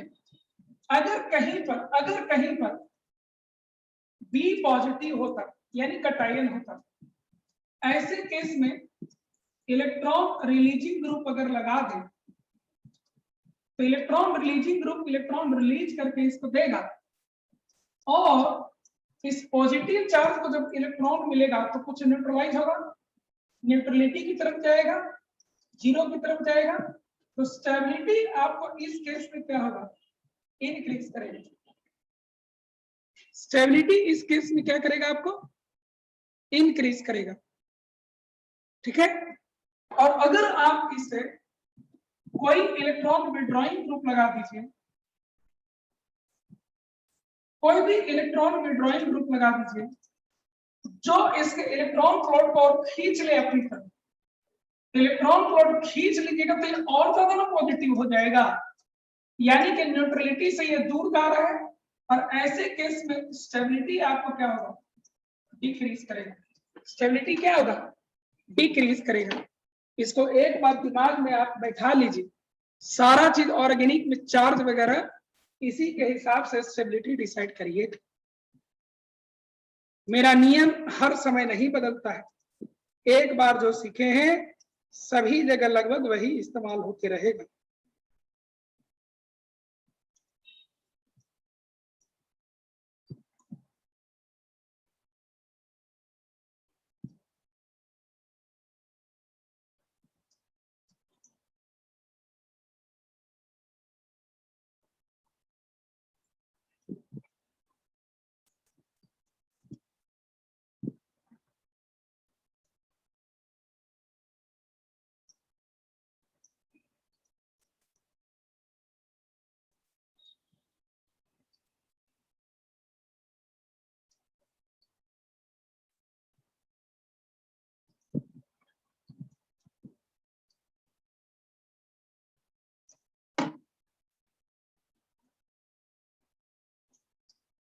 Size increases, stability increases from the group periodic. अरे वो सारे चीज यहां लगेंगे, साइज वाला फैक्टर यहां आएगा तब ना लगाइएगा। ज्यादातर ग्रुप यहां जो यूज होता है उसमें फ्लोरीन क्लोरीन में, क्लोरीन ब्रोमीन आयोडीन को छोड़ दीजिए तो लगभग सारे ग्रुप यहाँ सेकंड पीरियड वाले एटम रखेंगे। तो सेकंड पीरियड वाले एटम में साइज का बहुत ज्यादा फर्क नहीं पड़ता है, साइज का बहुत ज्यादा फर्क डाउन द ग्रुप पड़ता है, और डाउन द ग्रुप का केस ऑर्गेनिक में बहुत कम यूज होता है। समझ में आया, समझ में आया। इनको एक बार और समझिए, क्योंकि पूरा ऑर्गेनिक में इन्हीं लगा ढिंढोरा पीटना है। एक बार एक काम करिए ना, इनको नोट करके खुद से कंप्रहेंड करिए ना, मैं फिर से बता रहा हूं क्योंकि आपके दिमाग में ये बैठ जाना चाहिए। एक बार खुद से सोचिए, मैं आपको बता रहा हूं, ठीक है।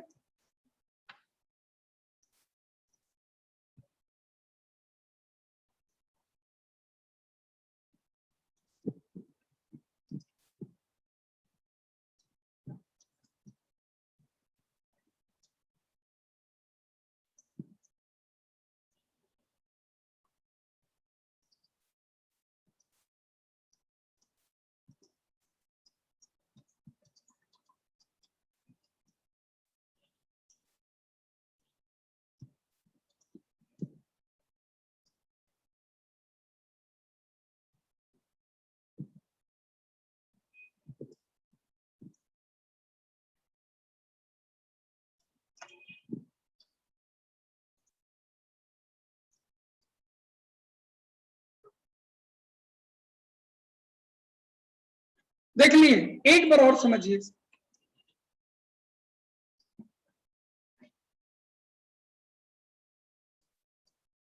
बी पॉजिटिव एसिड पार्ट से नहीं है बाबू, जब मैं इस कॉन्सेप्ट को बता ही रहा हूं तो दोनों चीज एक ही साथ बता दूं ताकि बार बार इधर उधर देखने की आवश्यकता ना हो, इसलिए मैं बी पॉजिटिव भी आपको यही पर बता रहा हूं। देखो, अगर कोई निगेटिव चार्ज कैरी करेगा और इसके में अगर कोई ऐसा ग्रुप लगा दीजिए जो और इलेक्ट्रॉन को इसको देता है, तो ये नेगेटिव चार्ज जीरो से और दूर की ओर भागेगा तो स्टेबिलिटी घट जाएगा। अगर इससे कोई ऐसा ग्रुप लगा दो जिसके इलेक्ट्रॉन क्लॉड को अपनी तरफ खींचता है, विड्रॉइंग ग्रुप उसको कहते हैं, तो इसका इलेक्ट्रॉन क्लॉड घटेगा, ये न्यूट्रलिटी की तरफ जाएगा, स्टेबिलिटी इसका इंक्रीज करेगा। ठीक है, अब यहां आ जाइए, अगर कोई पॉजिटिव चार्ज कैरी करता है और इससे अगर कोई इलेक्ट्रॉन रिलीजिंग ग्रुप लगा दिए, इलेक्ट्रॉन डेंसिटी को देता है, इलेक्ट्रॉन डेंसिटी को देता है, ये पॉजिटिव कुछ न्यूट्रलाइज होगा, न्यूट्रलिटी की तरफ जाएगा, स्टेबिलिटी आपको इंक्रीज करेगा। कोई ऐसा ग्रुप लगा दीजिए जो इलेक्ट्रॉन क्लाउड को अपनी ओर खींचता है, तो पॉजिटिव चार्ज पहले से इलेक्ट्रॉन और खींच लीजिएगा, यहाँ पॉजिटिव चार्ज और ज्यादा बढ़ जाएगा, स्टेबिलिटी आपको डिक्रीज कर जाएगा। ठीक है,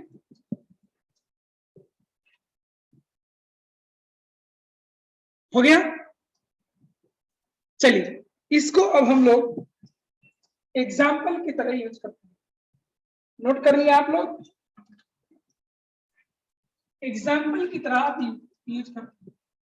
एक और चीज, आयनिक इक्विलिब्रियम तो हम लोग नहीं पढ़े हैं, एसिडिक स्ट्रेंथ अगर किसी एसिड का ज्यादा हो, इसको भी नोट कर लीजिएगा, अगर किसी एसिड का एसिडिक स्ट्रेंथ ज्यादा हो तो उसका के का वैल्यू ज्यादा हो और पी के ए का वैल्यू कम हो, वेयर पी के ए इज माइनस लॉग ऑफ के। आयनिक में ये सब पढ़ना है, लेकिन यहाँ खाली चेहरे के तौर पर यूज होगा। एसिडिक स्ट्रेंथ को मैथमेटिकली के ए से डिनोट किया जाता है। एसिडिक स्ट्रेंथ किसी भी एसिड का हो उसको मैथमेटिकली के से डिनोट किया जाता है। के का वैल्यू ज्यादा तो एसिडिक स्ट्रेंथ ज्यादा, और एक टर्म होता है पीकेए। पीकेए आपका होता है माइनस लॉग के, यानी माइनस लगा हुआ, के जब बढ़ेगा तो पीकेए का वैल्यू घटेगा, इसीलिए स्ट्रॉन्गर एसिड के लिए पीकेए का वैल्यू कम, स्ट्रॉन्गर एसिड के लिए के का वैल्यू ज्यादा और पीके का वैल्यू कम। ठीक है,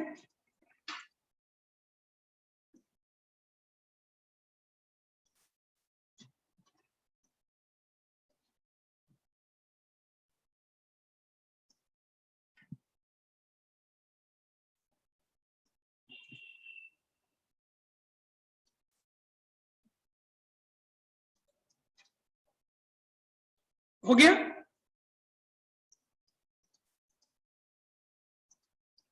के ए का फुल फॉर्म होता है एसिड डिसोसिएशन कांस्टेंट।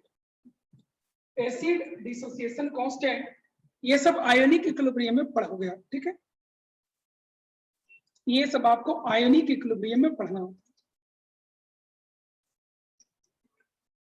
कहां पढ़ना होता है आपको? आयोनिक इक्विलिब्रियम में आपको पढ़ना होता है।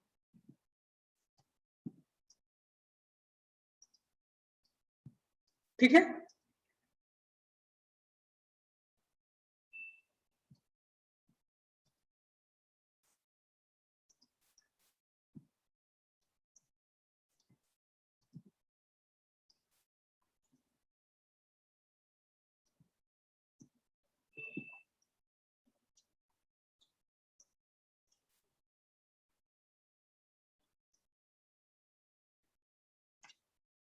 ठीक है। अब इसका पहला एग्जाम्पल हम लोग देखते हैं। पहला एग्जाम्पल अब इसका देखते हैं, जैसे इसको देखिए आप, सी Cl Cl CH3 COOH CH2Cl COOH CHClCl COOH ClClCl CO।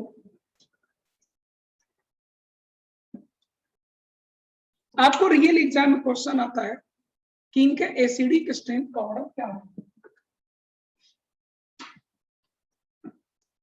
ठीक है, जब पानी में ये जाएगा तो पानी में जाने के बाद ये आपको कंजुगेट अनायन ऐसे बनाए,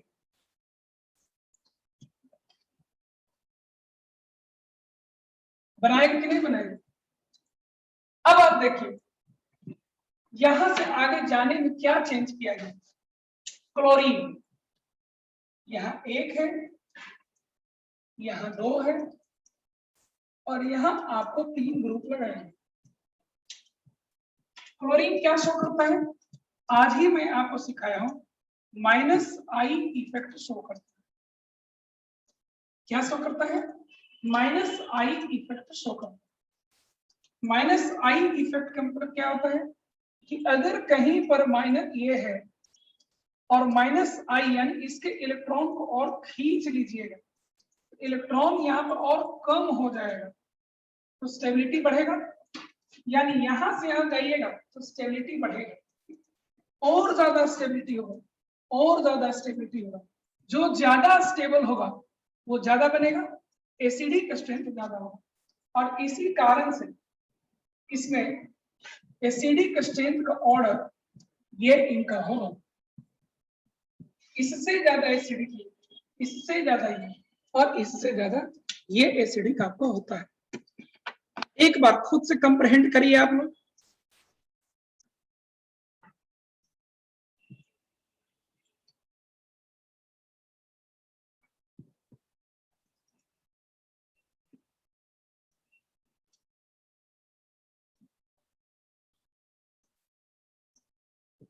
एक बार खुद से कंप्रहेंड करिए आप लोग।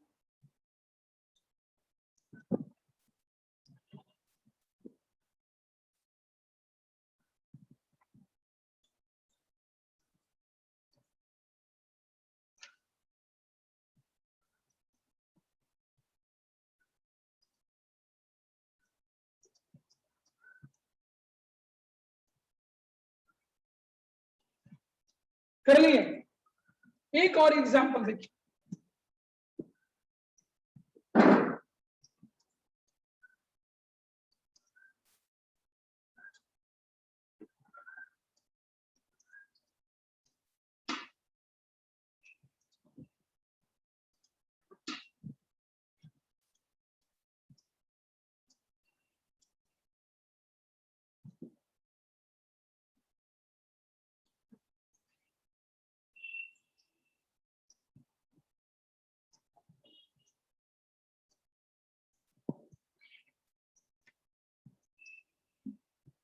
एक और एग्जांपल इसको देखिए।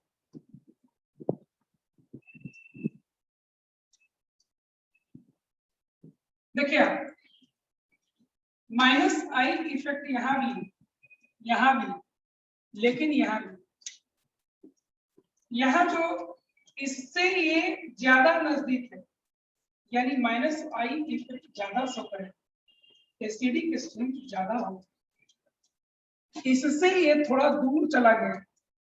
-I इफेक्ट डिस्टेंस डिपेंडेंट होता है, इसके कंपैरिजन में यहाँ माइनस इफेक्ट कमजोर होगा, एसिडिक स्ट्रेंथ इससे कम होगा।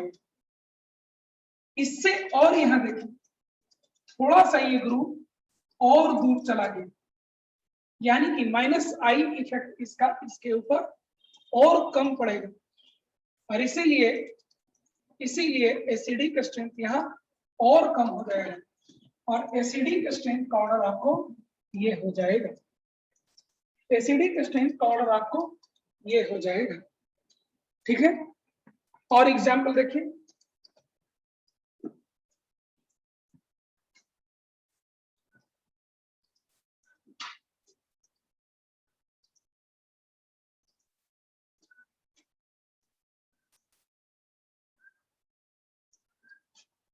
एक जगह क्लोरीन लगा हुआ, एक जगह ब्रोमीन लगा हुआ, और एक जगह आयोडीन लगा हुआ है। एक जगह क्लोरीन लगा हुआ है, एक जगह ब्रोमीन लगा हुआ है, और एक जगह आपको आयोडीन लगा हुआ है। ठीक है। इस हिसाब से जब देखा जाए तो एसिडिक स्ट्रेंथ का ऑर्डर क्या होगा। आप एक चीज देखिए, एसिडिक स्ट्रेंथ उसमें सबसे ज्यादा होगा जहां माइनस आई इफेक्ट ज्यादा होगा। माइनस आई इफेक्ट ऑर्डर देखिए तो क्लोरीन का ज्यादा होता है ब्रोमीन से, और ब्रोमीन का ज्यादा होता है आयोडीन से, और इसीलिए सबसे ज्यादा कंजुगेट एनाइन को यही स्टेबलाइज करेगा। एसिडिक स्ट्रेंथ का ऑर्डर आपका ये है। ठीक है, नोट करते जाइएगा आप लोग।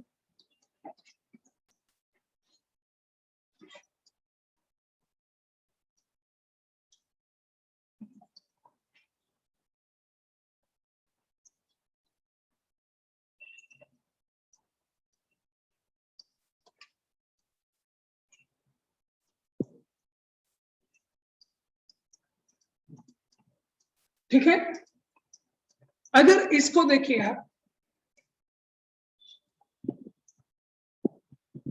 CH3 CH2 COO CH2 CH COOH and CH triple bond C COOH.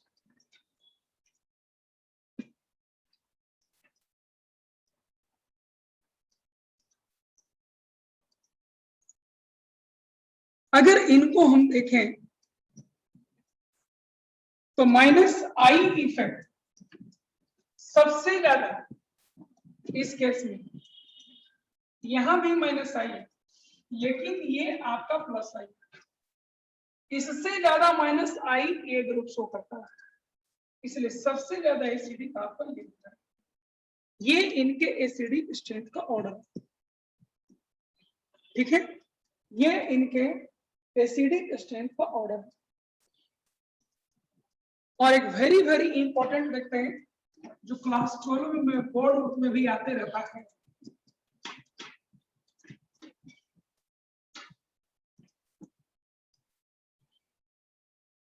Acidic strength of dicarboxylic. ये क्लास 12 में पढ़ना है, एनसीईआरटी में दिया। ठीक है, OMSGA, ओम्स का याद रखिएगा। COOH COOH CH2 COOH CH2 CH2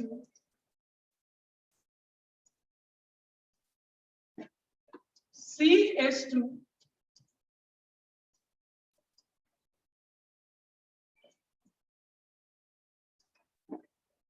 CH2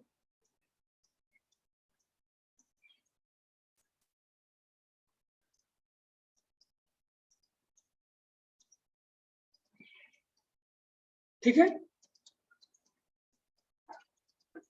इसमें ये आपका ऑक्सैलिक एसिड होता है, ये आपका मैलोनिक एसिड होता है,